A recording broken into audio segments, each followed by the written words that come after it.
Hey there folks, today is day 50 of my 100-day juice feast and I've made it halfway.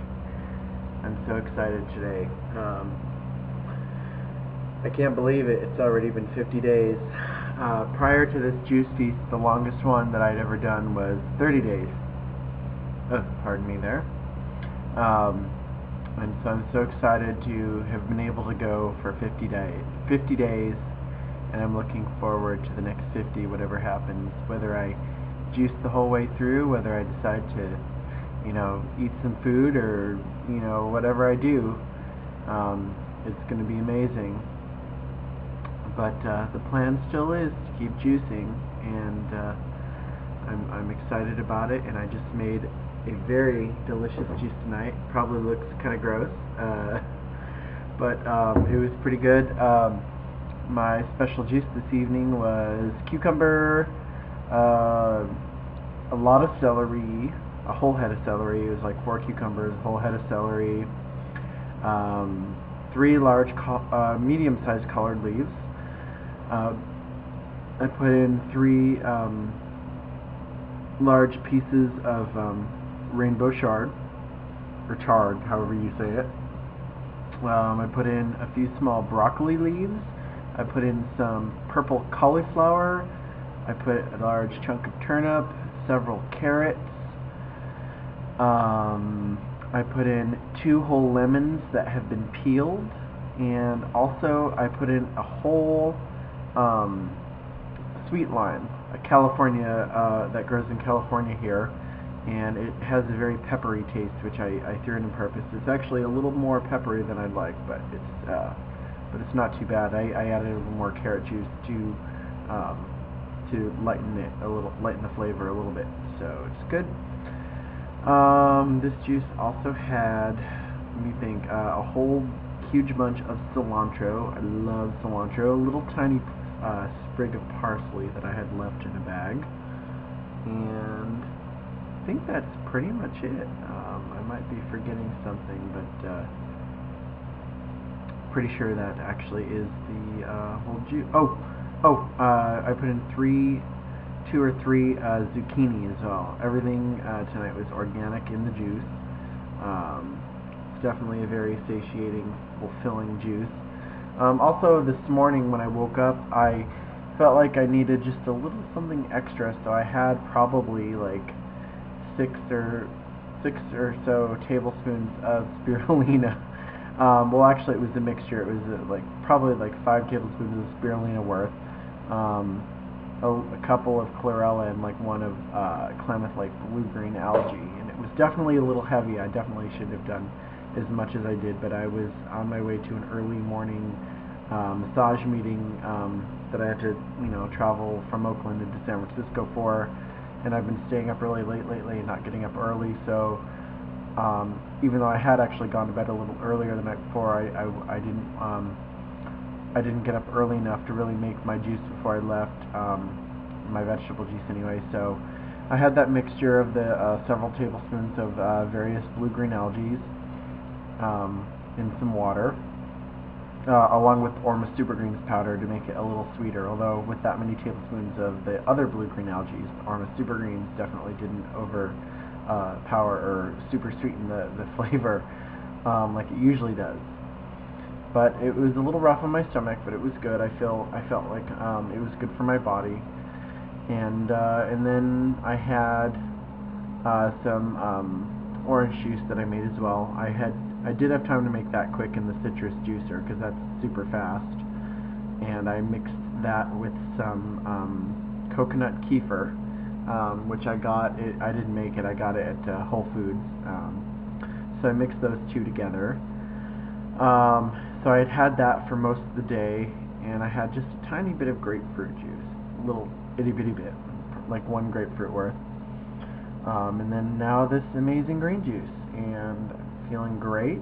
I was a little bit tired earlier today, but the weather is also crappy right now. It's rainy and nasty and dreary outside, so that definitely made me a little, I don't want to say depressed per se, but just kind of low energy, lethargic. So I just kind of took it easy until I started doing some massive house cleaning. A little later, I actually scrubbed the stains out of my carpets, and tonight after I cleaned my juicer, I like super scrub cleaned it. And actually, when I was shopping today earlier, I did some window shopping with a friend. I didn't actually buy anything, but I was in Sur La Table, and they sell the Haram slow juicer like I have now. And there was a lady there asking one of the store people about that juicer. So I ended up chiming in because I have it, and I've been using it for like a year and a half now. So I told her about it, and it was funny because, you know, she had seen that documentary, Fat, Sick, and Nearly Dead, which I've seen once too, although I've actually been juicing for a lot longer than that, for years actually.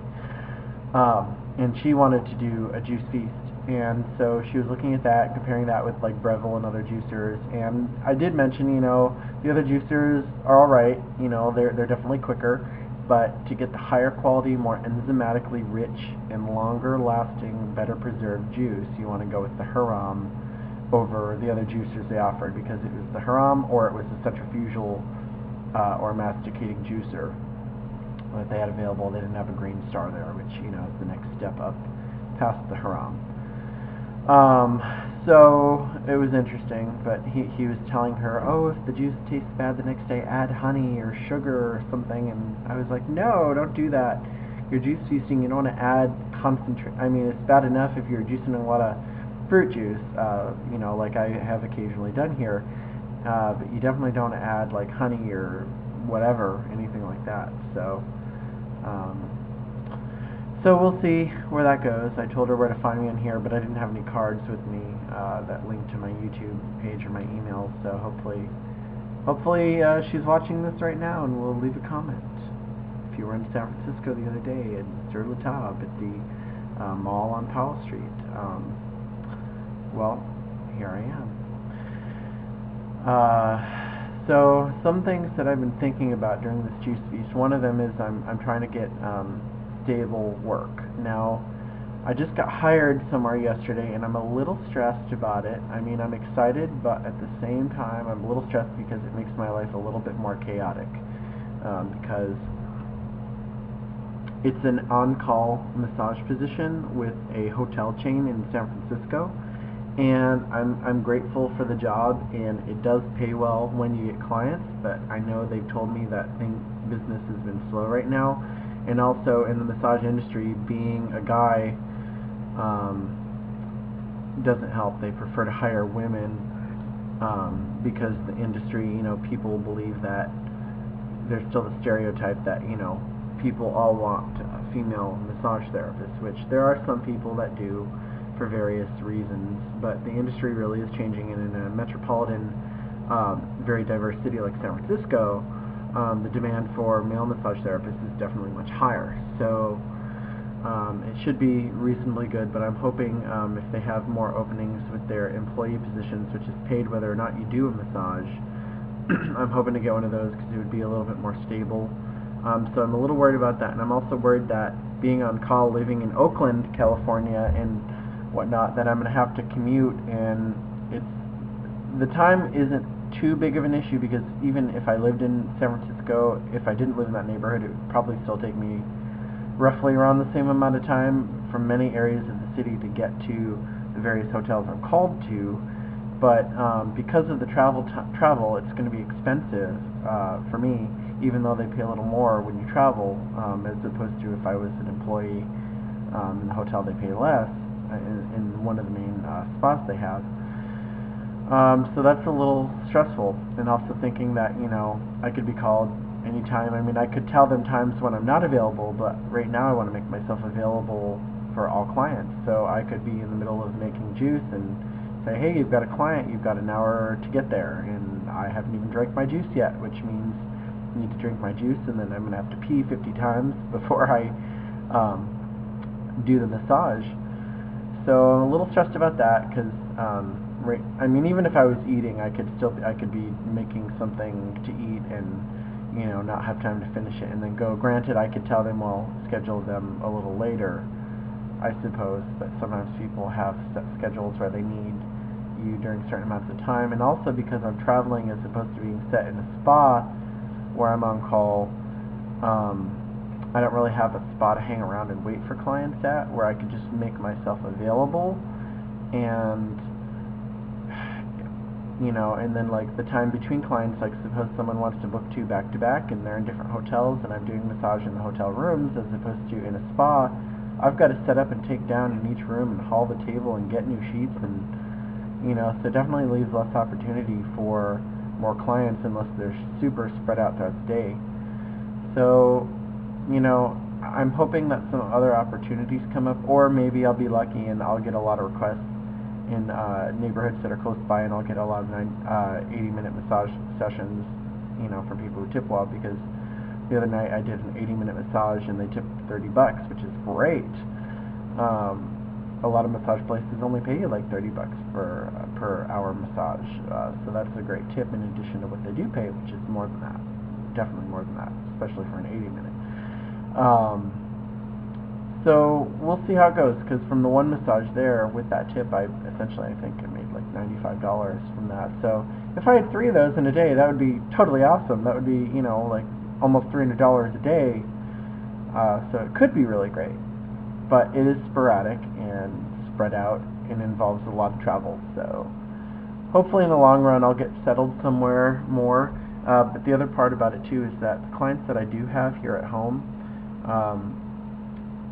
I could be called to go to a session and then not be able to take the client here, and because I don't have so much of a set time or schedule, I can't say, well, I'm available at this time, or I can also refuse the clients that I get called for with this hotel, but it just kind of crappy. So we'll see how it goes, see how it works out, and I'll keep trying for other opportunities as well. And I know with them I may have some, and they said I can take or refuse whatever massage, but of course the more available I am, the more work I'm going to get, and the more opportunities may arise with them. So we'll see how that goes, but I remain positive, or I'm trying to remain positive that some better opportunities will come up. I'll admit that I'm a little bit stressed the past couple weeks, because I know after the first 30 days you don't lose as much weight when you're juicing. But it's stressful because I've gone basically like a whole week and like not lost anything, and then I stepped on the scale the other day and it actually said like I gained a pound, which I realize that that's all superficial and that's like water weight, and I shouldn't obsess over it. But the fact is that I am obsessing over it because one of my motivators in doing this, even though I know the juicing is more than losing weight, it's about cleansing and healing and rekindling more of a spiritual connection for me. But that is, it is an important thing to me too. And even though, like, I'm actually physically, I see my body changing and I see things being altered. So maybe I'm building muscle because I did a bunch of running around yesterday. I don't know. But I've also been drinking a lot more fruity things, and I have also upped my greens too. But I know there are more calories in fruit juice. But I need to not obsess over that, because that does border on unhealthy and eating disorder. So definitely want to be careful about that and not obsess over things like that. So anyway, so day 50, woohoo! So I'm excited about everything too, and to be ready on call for this job. I'm gonna actually start making my juice in the evening, a little while before bed, or like after the point from which I'm going to do massage clients. That way I'll have time to make a good quality juice and I can take it with me on the go, and because I'm using my Haram slow juicer, which preserves the juice pretty well, I'll be able to take it with me if I get called to do a massage. So I'm going to try and do that as much as possible, making it ahead of time, so I don't have to worry about that when I'm on the go. And of course, if there are any juice bars around, even Jamba Juice, which actually is kind of sucks, I can get at least an orange juice or something, but it's not good because it's not organic and it's not the best quality produce. But it, if I need to do it, I can do it. So, and then there's always my spirulina and chlorella and other super green powders that I can always do in a pinch if I absolutely need to. So that's where I'm at, day 50. Looking forward to continuing. Hoping that my skin clears up more. This is from shaving. You guys constantly see I actually shave my upper body too, just a preference. I know some people are like, don't shave, why do you shave? Well, I like to, so. But we'll see how it goes with that. Hopefully clearing up more. It's more on the neck than down here. Down here, I guess there's a little irritation, but it's really bad here. It always has been, for the most part, but the past year it's gotten worse. So hopefully, with all these extra greens, it'll, improve even more. So, plus I'm actually switching razors right now, which probably accounts for some of the irritation because I was using one of those 5-blade fusion razors, and I switched back to like a Mach 3, and I actually at some point am going to buy a safety razor and try to do that. And who knows, maybe if I'm inspired one day, maybe I'll buy a straight razor. But that will take a little investment, and I don't think I have the patience for that right now. One battle at a time, I guess. But definitely want to get the safety razor at some point in the next month or so. So I'll let you folks know how that goes if and when I get it, and you'll see my skin as it improves from switching to the fewer number of blades. So I also really want to get back to the meditation part and spiritual connection part of the juicing, because when I first started I did it every single day for like a week, maybe 10 days, and then I dropped off. Now I'm still better about doing some of my meditations than I was before, but I'm definitely not doing it like I wanted to and like my goal was. And I also said that I wanted to be able to run around Lake Merritt here in Oakland, California, and I haven't been doing that either. I've let myself slide in that. Of course, now the weather's all rainy, and I'm definitely not going to do it in the rain. I know some people would, but it's cold, windy, and rainy, so if it was like Hawaii and, running in the rain when it's warm, it would be fine. But we'll see how it goes, and I can exercise and do yoga at home, and I still have 9 yoga classes to redeem. So thank you folks so much for joining me today on day 50 of my 100-day juice feast. Namaste, many blessings, and you folks are my inspiration. Anytime you send positive comments, or when you tell me that you've been inspired by what I'm doing and you're going to do it for yourself and help change your life, even if you just do juicing for a day, even if you make one juice for yourself every day in the morning, and you feel better, that's inspiring to me. And but I want you folks to know that juice feasting isn't just for weight loss. As I've said, it is for cleansing, it is for healing, and you could use it as a way to lose weight, but if you go back to your old eating habits, you're going to end up being worse off than if you hadn't juiced. So make sure you get your priorities in order, you get a support system going on, and you develop healthy eating habits. You make plans, you make lists on what you're going to buy and what you're going to eat, get supportive people, and ideally lots of fruits and veggies and greens. I mean, in the ideal world, a vegetarian or vegan, high raw food or all raw food diet that is lower in fat and high in healthy things. If you're, after you've reached a certain level of detox, doing lots of fruit's fine, as long as you get exercise to burn it off, and staying away from refined omega-6 fat-rich oils like, most oils out there, and using more flax and hemp seed if you use oils. So, anyways, that's a little rant. One last thing, too. If you're going to juice feast for this amount of time, I don't care what anyone says, you need to do colon cleansing. You need to do enemas, and if you can afford it, go see a colon hydrotherapist once or twice, or a series if you can afford to during your cleanse. That will make all the difference in the world, and it will take your detox and speed it up and remove a lot of the heavy detox symptoms, like when you might feel sick or get a headache from the cleansing. It will really help you by loosening up all the gunk that's in your colon and pushing it out, because essentially when you're juicing, you're removing all the fiber from your fruits and vegetables, and you need something to push it out. And you could take psyllium husk and or bentonite clay to help absorb toxins and push things through, and that certainly is beneficial. But if you do the enemas, you're not going to disturb your digestive system by pushing all those harsh things through there. And you're also going to, just flush things out and just make sure you use pure water, purified at least, room temperature or lukewarm water ideally.